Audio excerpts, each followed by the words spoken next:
thank you all for joining us here tonight. My name is Pete Eberle, and I'm with the Northern Chapter of the Colorado Renewable Energy Society. For those of you who aren't familiar, CRES and its local chapters provide education, policy advocacy, and community engagement that accelerate Colorado towards a carbon neutral future powered by 100% renewable energy.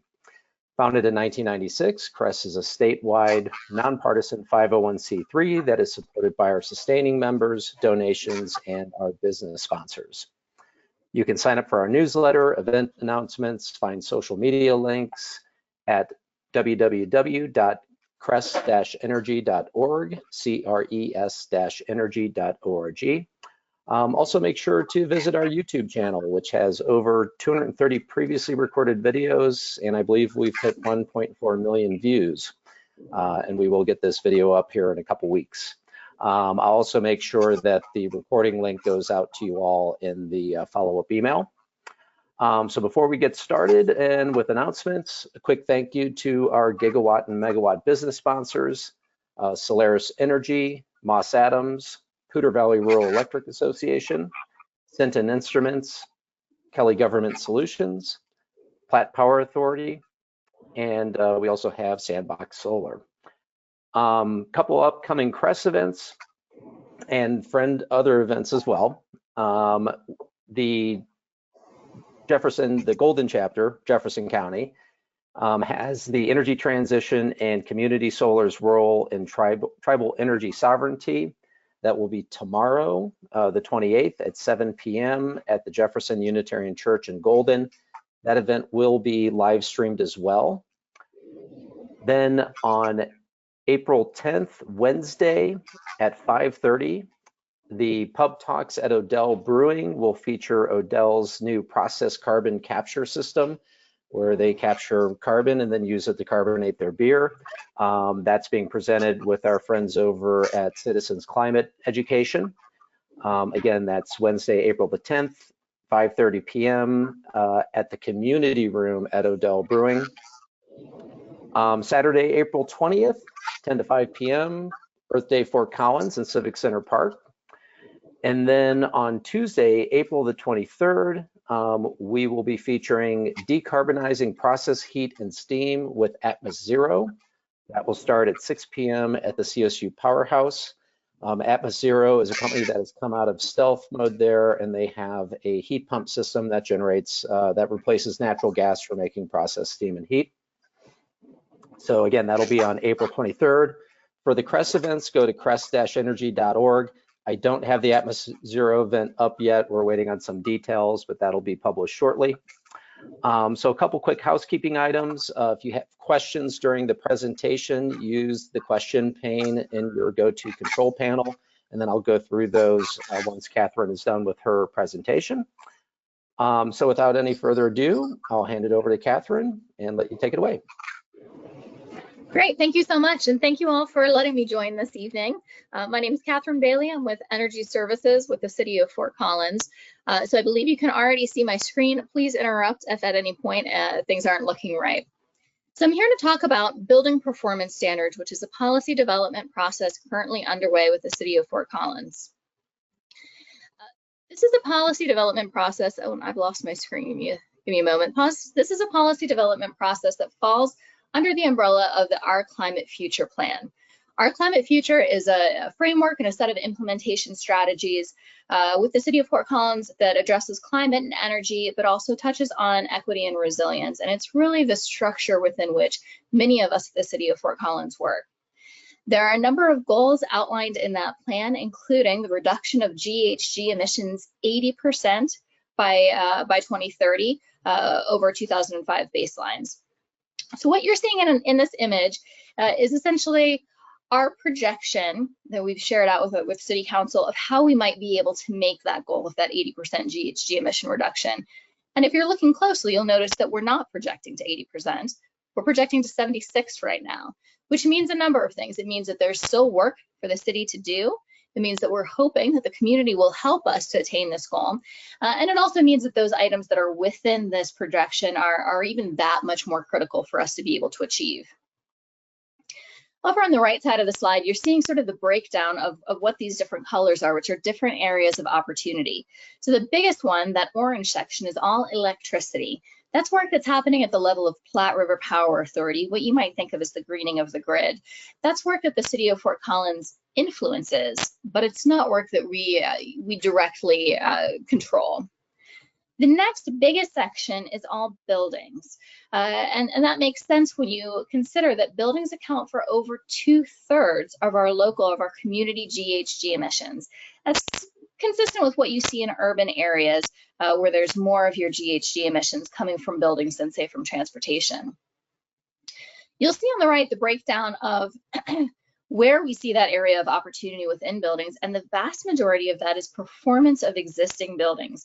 Of course, new construction is very important, but we're looking at 2030 targets, and we just don't build buildings that fast that we see a huge impact in that. Now watch carefully, I'm going to change something very slight about this slide. Now you're seeing that breakdown under buildings slightly differently. It's broken into direct versus incentive. And direct is the accounting term that means regulatory.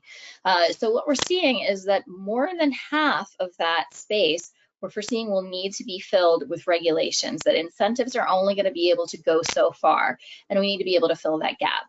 Now, building performance standards, what we're talking about tonight, is a regulatory approach. It's not the only regulatory approach that we have, but it is the far and away most impactful. We also have a benchmarking ordinance, which requires transparency of energy use. That's a regulatory program and does have pretty significant savings. And then, of course, energy code would fall under direct as well. So we know performance of existing buildings is a big area of opportunity for us. Building performance standards as a policy has the potential to be far and away the most impactful direct policy action that the city can take to reduce emissions by 2030. It has a much higher impact on natural gas than any other Fort Collins utilities programs.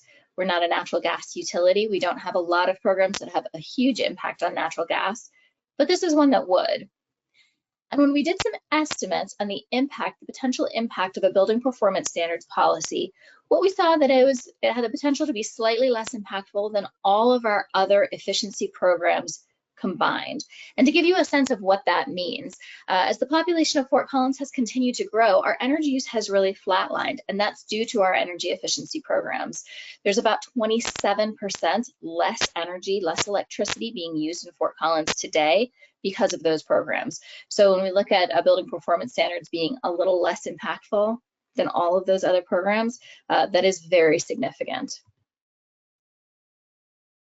But when we talk about building efficiency, it's not just about the numbers. It's not just about, greenhouse gas carbon emissions.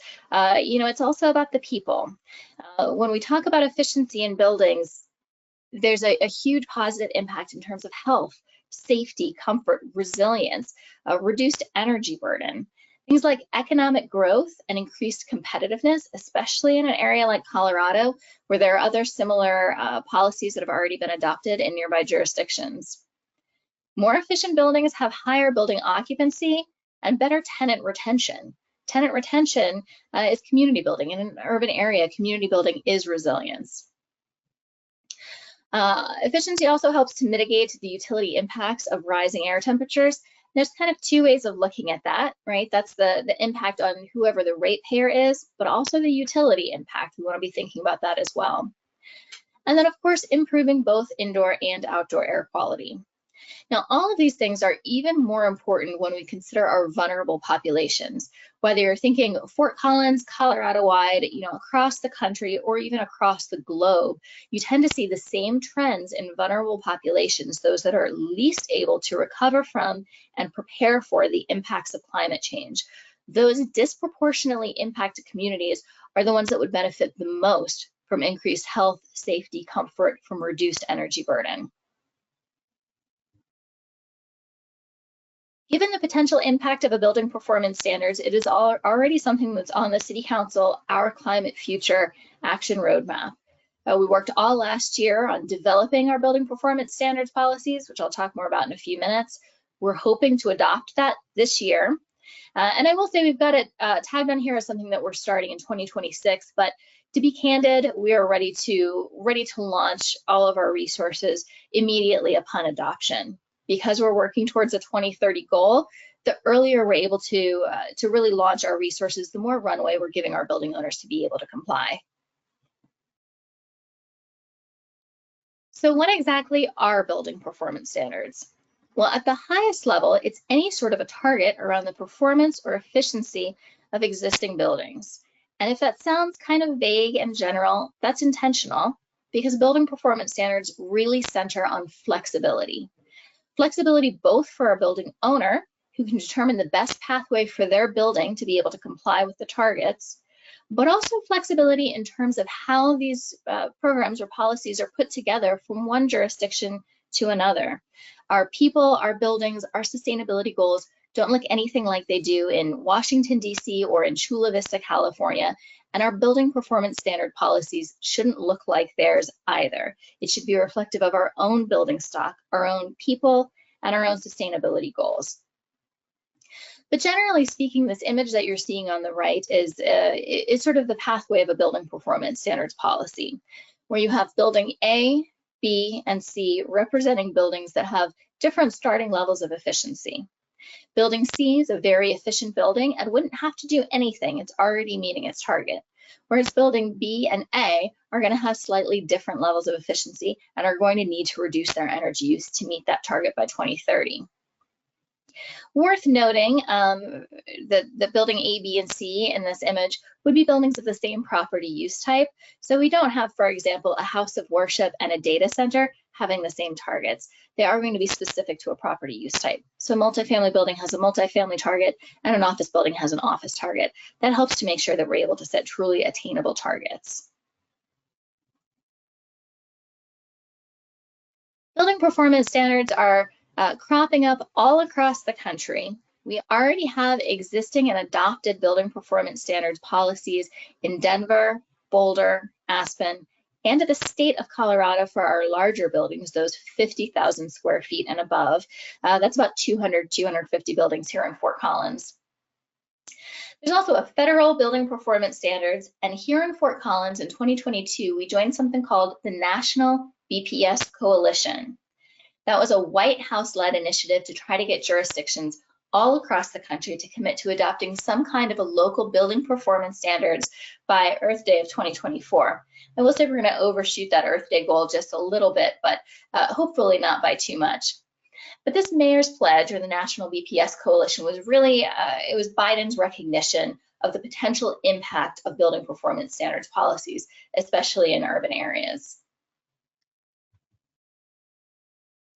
So 2022, we joined the National BPS Coalition. What have we been doing since then? Well, towards the end of 2022, we started with an internal stakeholder group that was city staff working with Platte River Power Authority staff. Platte River Power Authority is our energy distributors. It's important to have them in these conversations early on. From that, we then rolled out a task force of industry experts last March, so about a year ago, which met through until last November. I'm going to talk a little bit more about these folks in just a moment, but these were folks who were chosen because they are part of industries that would potentially be significantly impacted by a building performance standards policy. And the ask was that they provide us the recommendations at kind of the 10 to 30,000 foot level. If you want to think 30,000 feet and above is our commitment to the Our Climate Future Plan. It's our commitment to the National BPS Coalition. 10,000 feet and below, as you might imagine, gets very technical very quickly, and it wasn't our intention that that task force was comprised of technical experts. So they're supported by a technical committee, which I'll speak a little bit more towards in a few slides as well. And that technical committee is the data experts.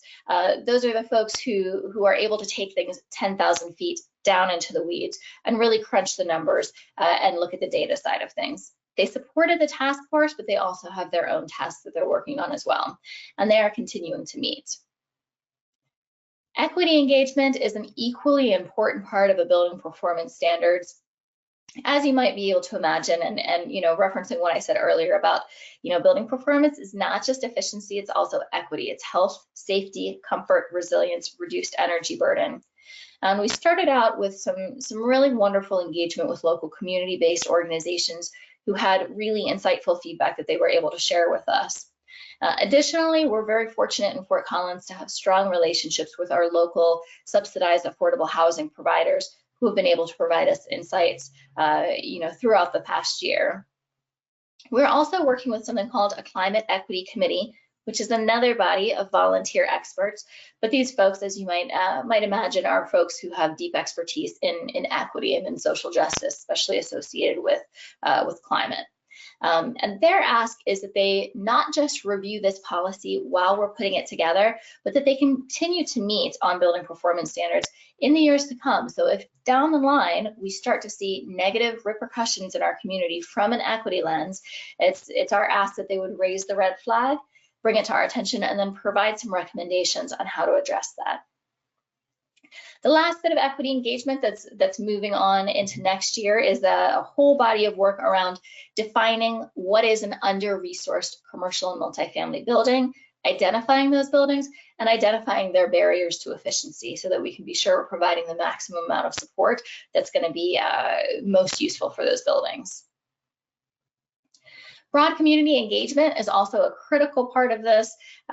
This is a part of broad community engagement right here, but seeing a number of different opportunities for us to speak at various boards, but also to various community organizations to be able to really hear from our community. How are we going to make this work? How is this going to be implementable for us in Fort Collins? And then our targets, of course, 2030 is what we're working towards with this policy. And there is typically an interim target, and we're asking council for a 2027 interim target. That interim target has got to be sort of, there is a check-in to make sure building owners are on the path towards their 2030 target, so we don't run into a situation of, Q2 2029, right then we're starting to look at what needs to be done for buildings. So to speak a little bit more towards the task force, and these are the folks, again, who provided the 10 to 30,000 foot level policy recommendations. Our task force was comprised of a number of local industry experts, so representatives from multifamily, affordable housing, small building owner, small business owner, commercial real estate, service provider. You can see the list here. And they were really helping to, not just provide those recommendations, but provide a critical perspective. I used to say to the task force, I could write this policy myself. I could have written it a year and a half ago, but it wouldn't be achievable. It wouldn't be implementable in Fort Collins without these perspectives. That's truly what's critical in making sure that we are able to put together something that works for our buildings here locally. Also ask that, of course, these folks were helping us to build support to assure that our policy was implementable. So what were the recommendations that we heard from that task force? There are a number of recommendations, all of which are published online. You can find the final version. The website is down at the bottom of this slide, ourcity.fcgov.com/BPS. But generally speaking, I've got sort of a high level review of those recommendations here in sort of three main categories. The first of those categories is covered buildings. Who are we talking about covering? Generally speaking, we're talking about commercial and multifamily buildings, 5,000 square feet and above. This is the recommendation that we'll be taking to our city council. Worth noting that there is an existing definition of multifamily in our municipal code that's 3 stories R2 occupancy, 3 stories and more above grade. The definition of multifamily, I'll say, is somewhat arbitrary from one jurisdiction to another. It can be, something like the number of units per building. It can be size. So here we're seeing, number of stories above grade, and that was a definition that we vetted with both our task force and our community-based organizations, and they felt like this was the appropriate place for us to start with this recommendation for council. Another thing that came out of our task force was the recommendation that the smallest buildings, those 5,000 to 10,000 square feet, have more achievable timelines, and targets. What that means is potentially having a phased implementation where those smallest buildings would have their interim target at 2030 and their final target thereafter. Part of the reason for that is just the sheer number of our covered buildings that fall into that 5,000 to 10,000 square foot window. Our community has a lot of small buildings, more small buildings than large buildings. And it was felt that having a different timeline not only helps those building owners have more time to prepare, but it also reduces the strain on the workforce.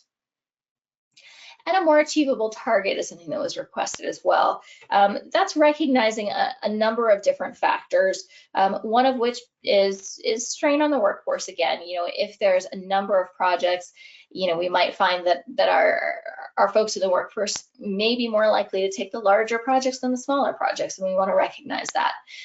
Additionally, it can be harder to finance small projects. If you're familiar with green financing structures such as CPACE, Colorado PACE, it's much more challenging to get financing for those small dollar projects.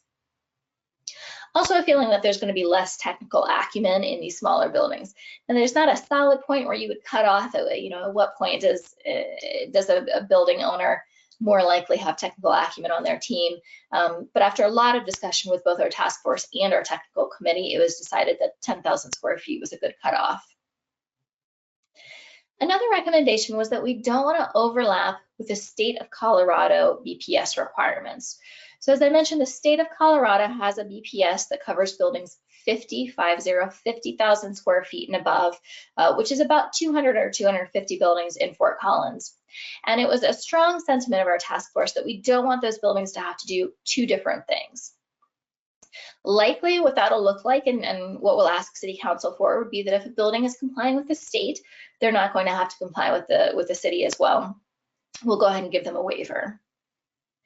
And this image that you're seeing on the right shows the covered buildings in Fort Collins. So the covered buildings that we're considering for building performance standard policy are the same that are currently covered by our benchmarking ordinance. So you can see the map right there. It's fcgov.com/benchmarking-map. You can get online right now and look at any of these buildings. You can see their current level of efficiency relative as compared to other like buildings from all across the country. The next body of recommendations from our task force was having to do with what kind of targets do we want to have? What are our efficiency targets going to look like? And they landed on something called EUI, which stands for energy use intensity, which is essentially how much energy is used per square foot of a building. And as I mentioned a few slides back, that is compared to other buildings of the same property use type, with the multifamily having a multifamily EUI target, an office having an office EUI target. It was also very important to our task force that we offered a maximum level of flexibility possible to our building owners. However they want to be able to achieve that target should be good for them. Our technical committee has been meeting and following up on that and sort of dived into the weeds on that a little bit. One of the things that they've been discussing is this idea of caps. Caps are some sort of a limit on the maximum amount of reduction that anyone should have to do. The idea being that some folks are going to be so far away from an EUI target that it's not going to be achievable no matter what. And no matter how well we set those targets, we know there are going to be some buildings that wouldn't be able to attain them. So there has to be some kind of a limit. Okay, we don't expect you to do more than X. The state of Colorado's building performance standards has, for example, a 29% EUI reduction cap. Our technical committee has recommended a 25% cap for most of our buildings, a 15% cap for our small building cohort as a way of giving them more attainable targets. And that's what we'll be bringing to our city council. They also felt that it made sense for there to be a role for renewables to be part of what would help someone achieve their EUI target. There was a lot of back and forth about the potential role for renewables, and some of you all might be plugged into BPS conversations across the country, and that's typically a very robust conversation in any jurisdiction. The last body of recommendations is all around resources and off-ramps. So something that came out of our task force, and of course that we hear from other jurisdictions as well, is that it is absolutely critical that you're providing sufficient resources for your building owners to be able to comply. When you first think of a building performance standards, you might think it's really just dollars and cents. You need to make sure that the building owners have the dollars that they need to make these upgrades. But in reality, you know, what we find and what we hear from other jurisdictions who have this ordinance in place is that there's a lot more to it than that educational resources are equally critical. The technical support is equally critical. You have to assume that building owners aren't going to know how to reach a specific EUI target and really be able to provide detailed steps on how they're going to get there, as well as financial support. Adjustments are also a critical part of a building performance standards, and it's something that you see typically in other jurisdictions as well. And it can be either a timeline or target adjustment. So essentially what that looks like is a timeline adjustment would be a building that, for example, says, yes, I can do this, but there's been a holdup in the supply chain, so I can't do it by 2030. That building would get a timeline adjustment. A target adjustment, a good example of that is a historic building that might say, hey, you know, there are literally things that I can't change about this building. If I change all of the things that I can change, here's what I could reach. And they would get a target adjustment. The target adjustment, though, is also kind of the catch-all for those buildings that are just unicorns. They're not using that building like other buildings of the same property use type, and there needs to be, you know, more consideration on what their target should be. Additionally, it was very important to our group, and I think it's something that's typically seen in building performance standards policies, to have additional resources provided to under-resourced buildings. Now, similar to multifamily, there is not a consistent definition of what constitutes an under-resourced building from one jurisdiction to another. In some places, it's just nonprofits, or it's just affordable housing, or it's, you know, buildings that house businesses that serve disproportionately impacted communities.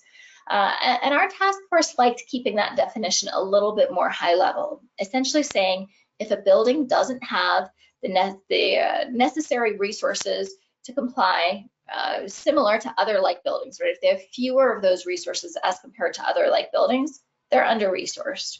That definition, being a little bit more high level, is a little bit more in alignment with the state of Colorado definition, which I think is beneficial.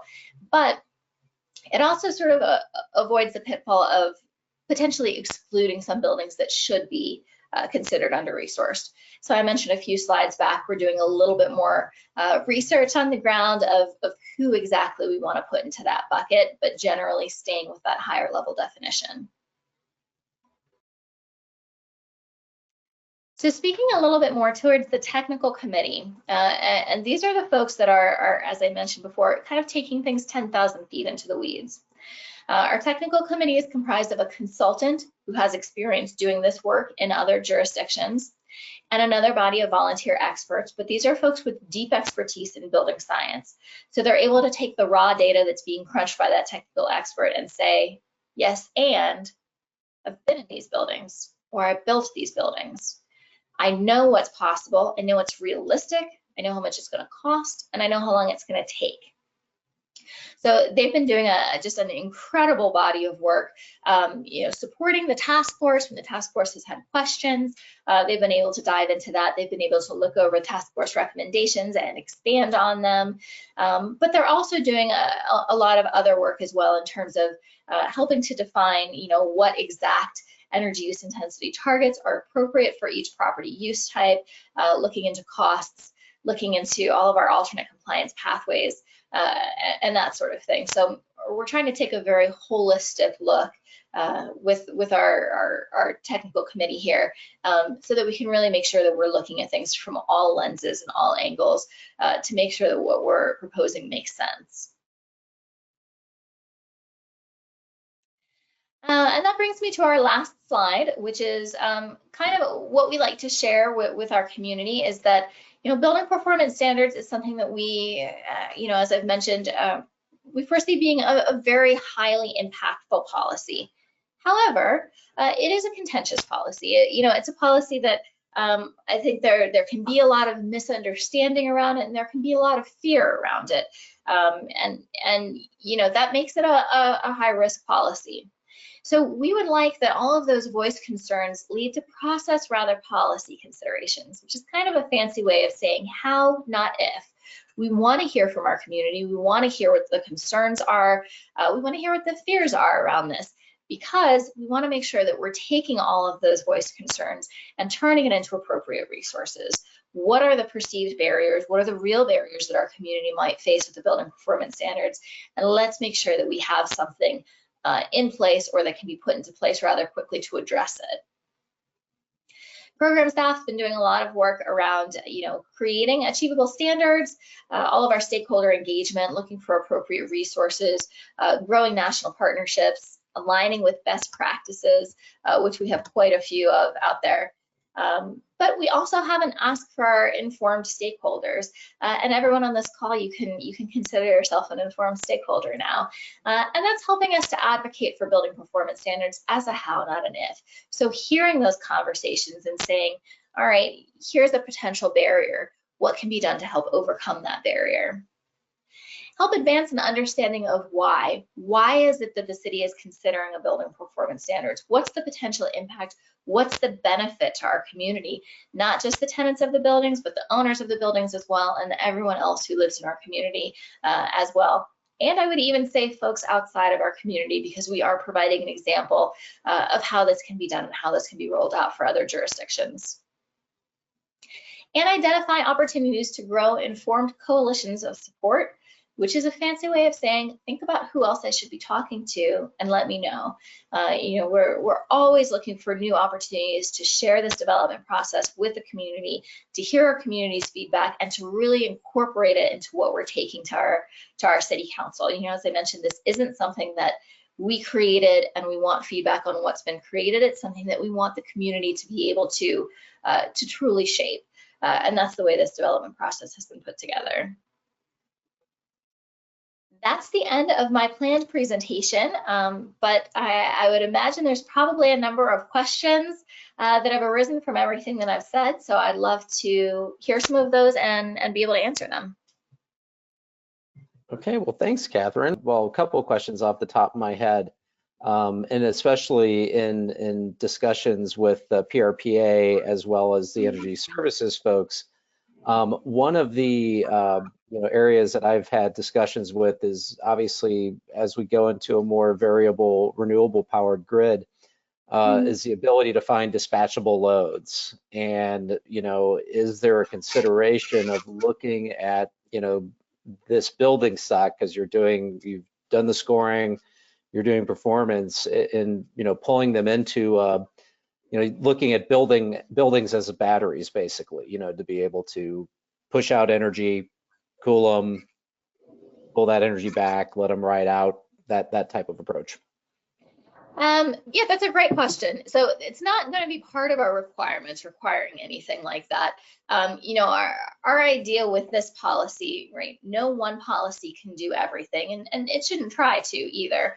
However, as I'm sure you're aware, and many on the call are probably aware, energy efficiency enables everything else that we want to achieve. I did a presentation at it was Energy Board not long ago, where I talked really about the impact of efficiency on our solar goals and on our renewables goal. We have a goal of 5% local generation being covered by local renewables.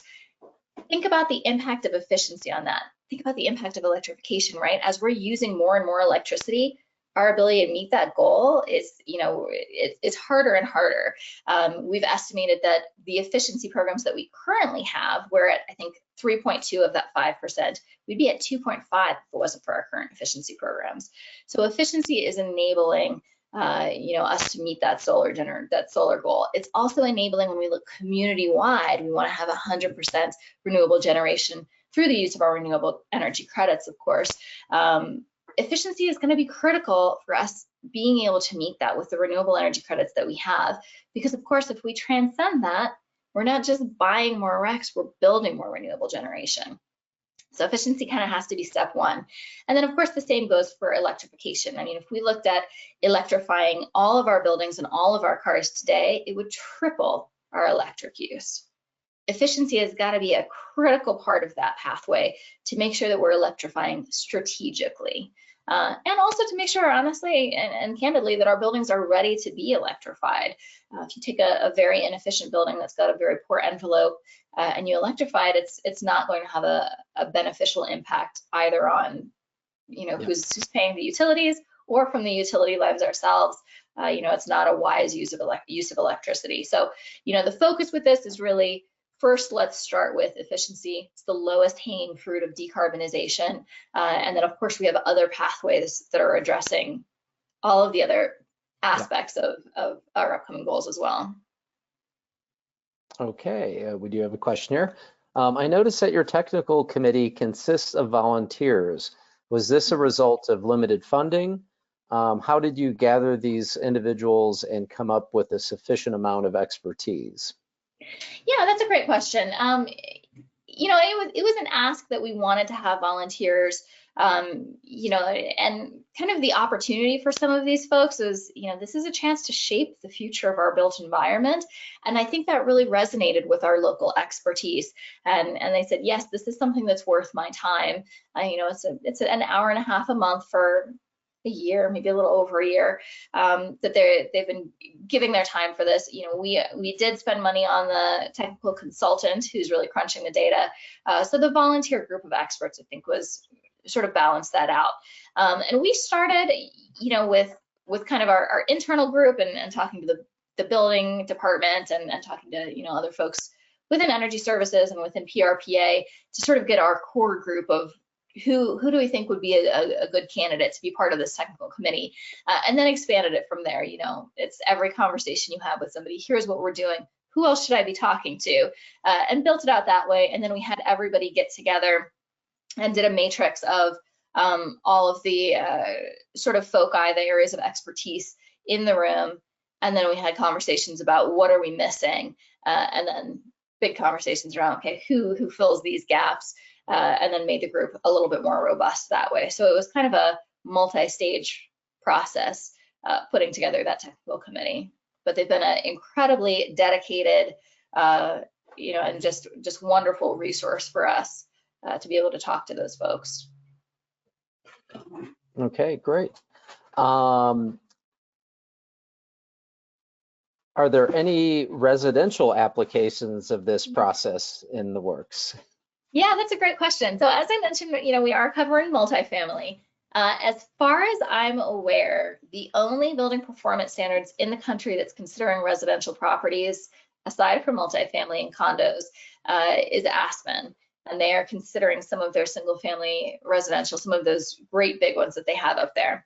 Currently, we're not considering rolling out our building performance standards to single family residential. That doesn't mean that down the line, there might not be a point in 10, 15 years where we start having those conversations. Right now, we have a number of other programs that are targeting efficiency in our residential properties, efficiency, solar, electrification, sort of all of the things. And right now, we're sort of leaning on that in the residential space. Okay, great. If BPS metrics are based on energy usage and not greenhouse gas emissions, how will BPS encourage building electrification? That's a great question. One that I have several slides on, but I don't think I have them as backup slides on this deck. So EUI targets, energy use intensity targets, promote beneficial electrification. So if you switch out to a heat pump from your gas heater, your EUI is going to drop significantly. So it does still promote electrification. A GHGI target, greenhouse gas intensity target, is promoting any form of electrification. So it could be electric resistance heat. We don't want to promote that in any way. We do have some code work, some energy code work that's sort of targeting that space of looking at when equipment is being changed out. And we wanted to leave that in the space of code work. Another consideration, though, when we look at this, as I mentioned, efficiency, it should be enabling electrification. But because these are 2030 goals, and when we look at retrofits for buildings, 2030 is tomorrow. The methodology that we've used to set our targets is essentially what you would think of as an interim methodology if we had a 2040, 2050 target, where we're not looking at deep retrofits. We're not looking at folks changing out a lot of their existing equipment. We're looking at what kind of efficiency can you get out of your existing equipment. And then it will be an ask of ours to City Council that we can start talking about what would our next level of a building performance standards be. We have a 2050 carbon neutral goal. If we could plan further out, then we can incorporate some, end of useful life for existing equipment and buildings into that policy. But it's not something that's a part of this existing policy. We do have about 7% of our covered buildings right now are all electric. And in Fort Collins, those tend to be the older buildings. Those are the buildings that are less efficient. And those buildings would essentially get, an out if we had a GHGI target. There are some jurisdictions like the state it leads with an EUI target, but building owners can choose a GHGI target. And we talked a lot about that with the technical committee. Specifically, we spent quite a lot of time on that topic. And it was felt that, it would be very beneficial to the folks who are already all electric, who wouldn't have to do anything, but it's not necessarily going to push beneficial electrification, any more than an EUI target would. Okay, great. When you talked about having renewables in, as a part of the equation, has there been a discussion of including, having batteries as well that could be dispatchable and obviously create a lot of flexibility? Yeah, and storage is something that we at the City of Fort Collins are promoting more. Now, when we talk about renewables in a BPS, I think it's very logical to include in a BPS in jurisdictions where there's not a lot of other work being done in that space. We already have 11 existing programs that are targeting renewables out of the City of Fort Collins, out of Fort Collins Utilities. So we're already targeting that space. We already have, increased incentives for storage, and that's the space that we want to work towards. It was felt that for the building performance standards, if there's a role for renewables, we wanted to keep it simplified and just look at potentially, and I say potentially because this isn't finalized yet, potentially something like an EUI credit for folks that have solar or put solar on. The strong feedback that we got from both Energy Board and from the technical committee is that it's nice to have room for solar, but we don't want to be penalizing anybody for not putting solar on their roof, which leads to a little bit of a tough space when we say, well, if a building's already, you can, let me back up a little bit. The state of Colorado's got something for solar in their policy, but you have to do everything that you can from an efficiency lens first. You have to do an ASHRAE level 2 audit to show I've checked all of my boxes that I can with efficiency that's technically and financially feasible in order to be able to do solar. That general philosophy really resonated with the groups that we worked with our tech committee, with Energy Board, with a few other folks of this needs to be about efficiency. This needs to be efficiency first. But we like having room for solar, but we don't want to penalize anybody for not having it. So we run into a situation of if we say you have to do efficiency first, you've done everything that you can, and then you say, well, if you don't add solar, how am I avoiding penalizing somebody for that? Either you add solar or you do nothing, right? So what we landed on was that we want to just have kind of a carrot for on-site solar, and that would be likely looking at something like an EUI credit for folks who have or put on solar. Okay. How and when are the reductions reported for tracking the city's goals? Yeah, that's a great question. So all of our buildings that are covered by, would be covered in our potential building performance standards policy are currently covered by a benchmarking ordinance, which I mentioned sort of towards the beginning of the presentation. That benchmarking requirement is that all of those buildings are transparent about their energy use. So their electric, their gas use is put into an EPA run program, which will spit out an EUI. So we already have that EUI as an annual requirement. That's what we've used really just kind of see where are our buildings now, but that's also how people will prove that they've met their requirements. So for example, if they've got a 2027 interim target, you'll see that on their 2028 benchmarking report is that EUI that they're reporting matching what their target is. Okay, a follow-up question on the solar. How is providing flexibility and meeting goals penalizing anyone? And I'm pretty sure it has to do with this. Well, no, it was, I probably didn't explain this very well. It would have been better if I'd brought some slides for it. The idea was that I heard from the community, we don't want to penalize somebody. We don't want to fine them, right? There are fines that are associated with non-compliance with the building performance standards. So they said those fines that are going to be associated with not meeting your target, we don't want to give to somebody who did everything except put on solar. So we don't want to fine somebody. We don't want to penalize somebody for not putting on solar. So essentially, if a building owner, and this is where we sort of ran into some questions, is saying, well, if a building owner's already done everything that they can from the efficiency lens, they could submit a target adjustment to us, which I referenced, which is when they sort of say, hey, I've done everything that's feasible. There's nothing more that can be done on this building. I should get a new target. Or they could put solar on their roof and then potentially get to that target. But then, it's kind of either you do nothing or you install solar, unless we're penalizing them for not having solar, which we didn't want to do, which is then why we turn the conversation to how do we just make sure it's a carrot and we're not fining anybody because they've done everything but put on solar. So the idea of an EY credit was really to be a carrot rather than a stick in that regard. I hope that answers the question. I don't know if you can come off mute and expand more if it didn't. No, that's one of the the drawbacks of GoTo, at least for the webinar version. Okay, so any other questions from the group? If not, I do have one little one, and it has to do with CPACE, which we, over the years we've had various people do CPACE presentations, and it's good to hear that it's obviously still kicking about. But you mentioned like some challenges as far as getting financing certain projects. Is the expansion of BPS both at the state level and as more and more cities and potentially counties put it in place, do you see CPACE being, I don't know, maybe accelerating or kind of becoming a little bit more transactional, like, oh, you're a office building, 1,000 square feet, almost like the EPIC program in a way. It's like we're going to have level A, B, and C kind of pre-packaged deals. So do you see something like that happening? Yeah, I certainly think there are more projects that are going through CPACE as a result of, the state's BPS, Denver's, Boulder's, and the city of Fort Collins. But I think, CPACE isn't sort of the end all when it comes to green financing. So some of the limitations with CPACE right now is hard to get, dollars for really small projects. Additionally, some mortgage holders don't like working with CPACE. Fannie Mae, Freddie Mac doesn't like working with any of the PACEs anymore across the country, as an example.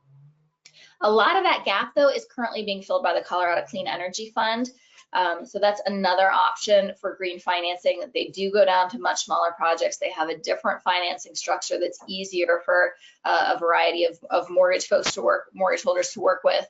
And they're filling the gap. So there's some differences in the lending structure.